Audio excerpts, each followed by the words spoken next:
ఒక్క రోజే టైం, లేకపోతే చావే.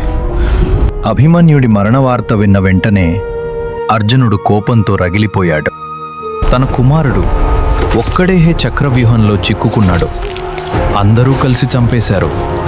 కానీ ఆ రోజు అభిమన్యుడు ఒంటరిగా ఉండడానికి ఒక కారణం ఉంది. అదే జయద్రథుడు.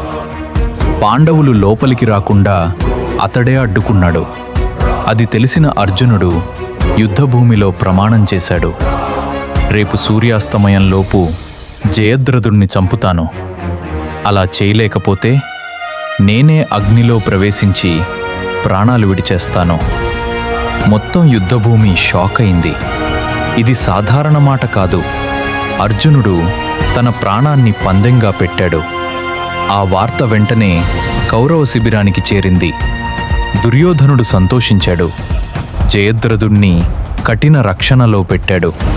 వేలాది సైనికులు, మహాయోధులు అందరూ ఒకే పని, జయద్రథుణ్ణి సాయంత్రం వరకు కాపాడాలి. అర్జునుడు చేరకూడదు. ఇప్పుడు యుద్ధం మారింది. ఒక్క రోజు మాత్రమే, ఒక్క లక్ష్యం మాత్రమే. ఒక్క తప్పు జరిగిన అర్జునుడి మరణం తప్పదు. సూర్యుడు కదులుతున్నాడు.